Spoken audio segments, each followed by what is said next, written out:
Understand the importance of getting the pin. Alumni can donate a certain dollar amount per pin. And that way, when the Penn wrestler, we know what the number is, and hopefully next year it's in the thousands, and when a wrestler gets a pin, he knows that he just raised $1,000 for the team. So thank you, Bill Young, for that. Thank you for all your support. And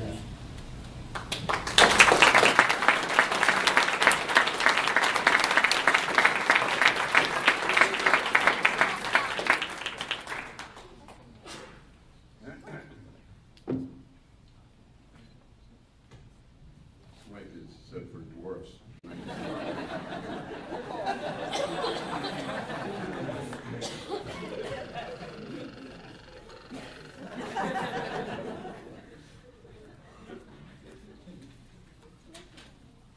I'm very honored to be here. This is the third award that I received this year, and I'm very humbled by that. I was the football man of the year. I was the honorary co-captain of the homecoming game and went out for the toss-up with our captain, Brandon Copeland. And Cope, by the way, I invited him to come here as my guest. I don't think he made it, but I'm very pleased to announce that as of yesterday, he was named, he made the Baltimore Ravens, and he's going to be in their lineup next year. Let's hear it for Brandon.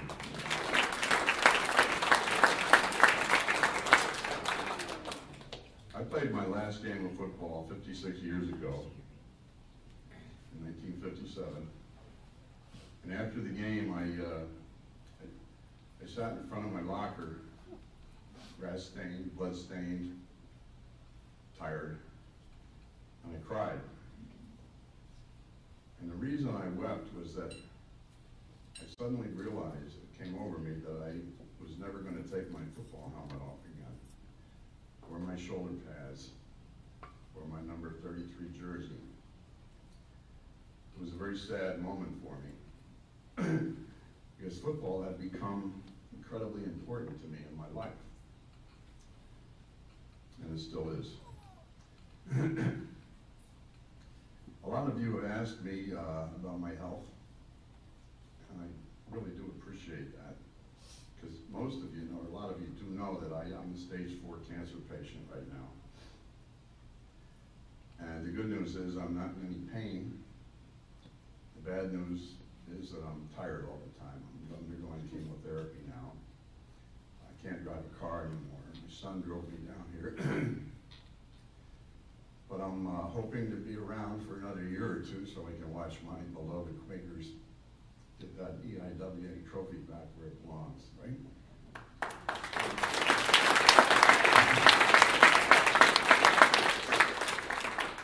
Some of you may wonder, why are you so interested in wrestling? You played football at Penn.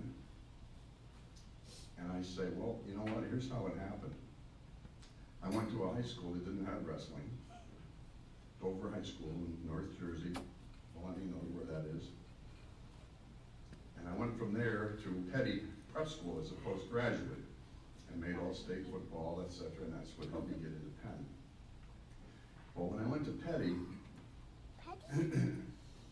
I decided I'm a pretty tough dude. I think I'll wrestle after football season's over. So I went into the wrestling room. And the coach said, Mr. Young, how much do you weigh? And I said, 180, 185. And he said, well, you see that guy over there? He's from Pakistan. His name is Yusuf Jabari. And he hasn't been beaten in 3 years.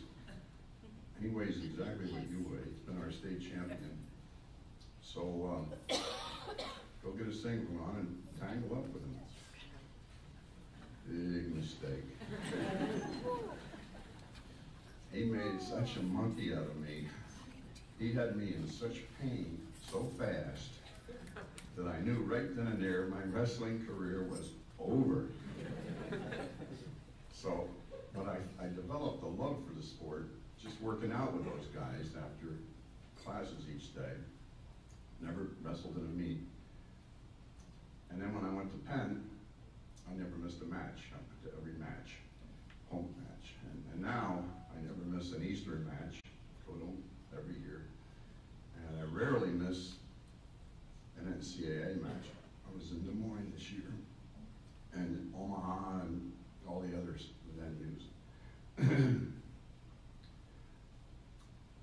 wrestling, like football, is a game of memories.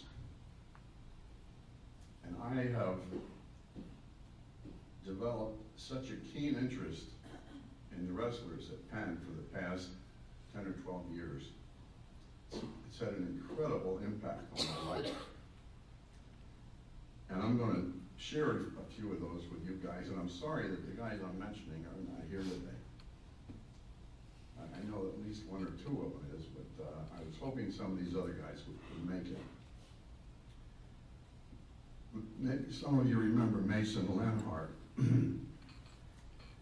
was the EIWA champ in 2001.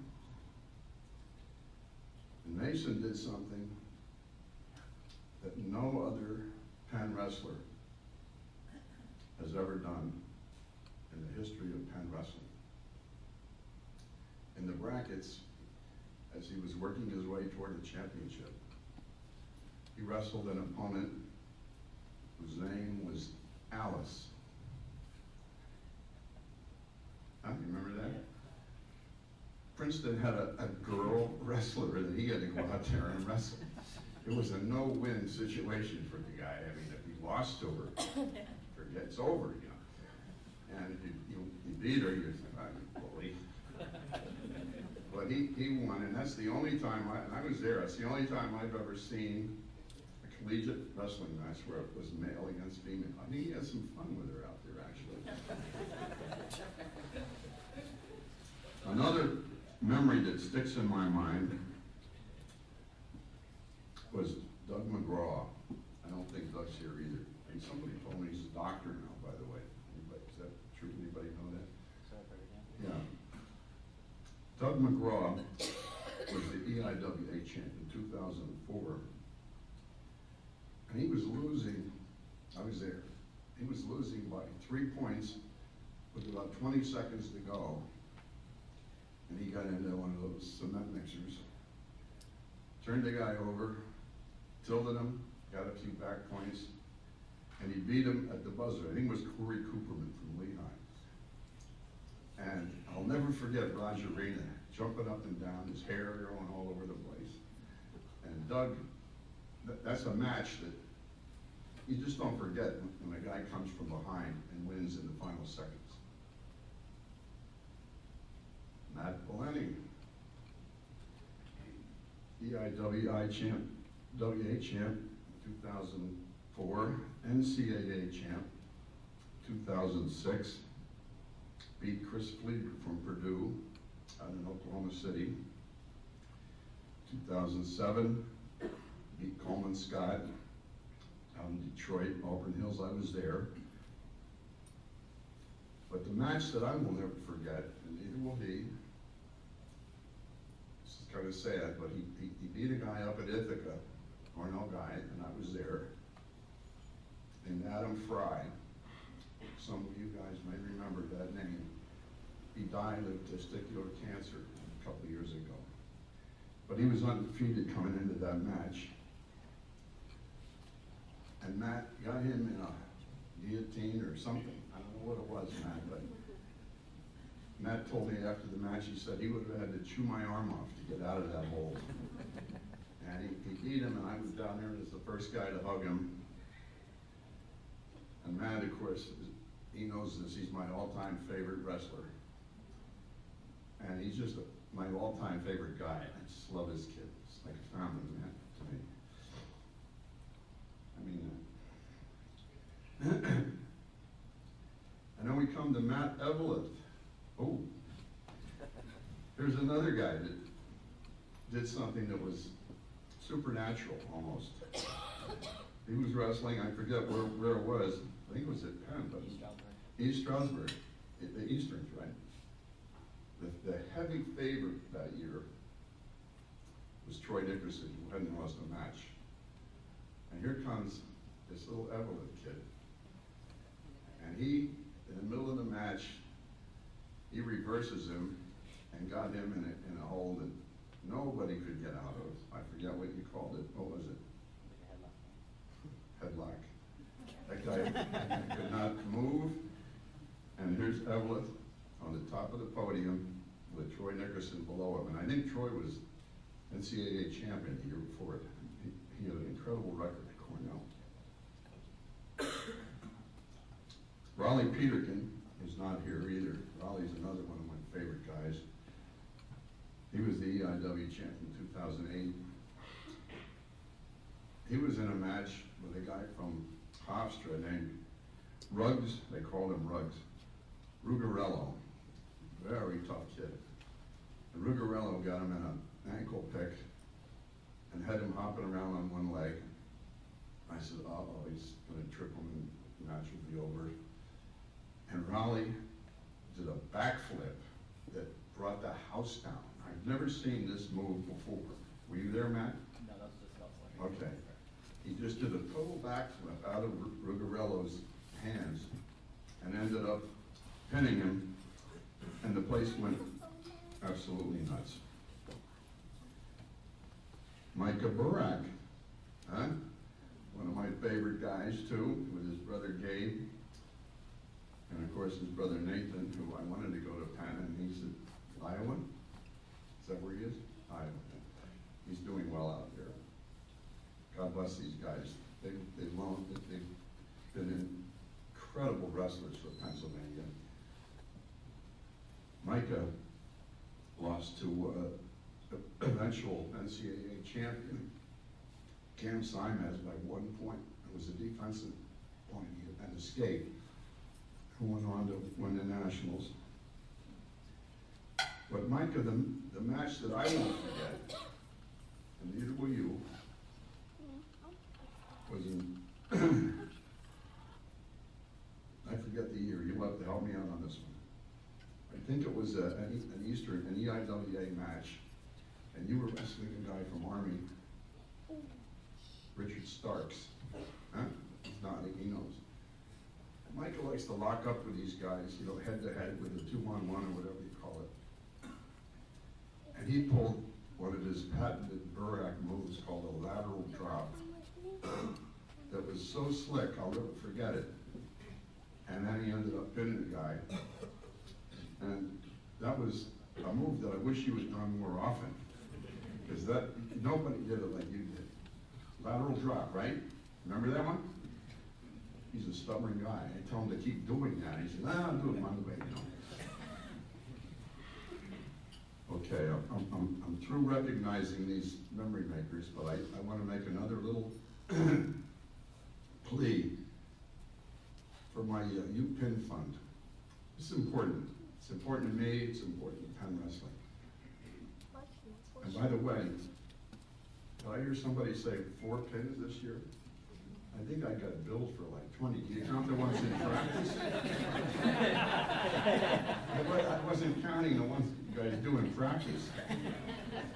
But I started this fund, $50, in addition to the money I throw in every year to the program. I said, I'll give you an additional $50 for every pin as an incentive to you wrestlers to pin, and also as an incentive to the people that are supporting the team.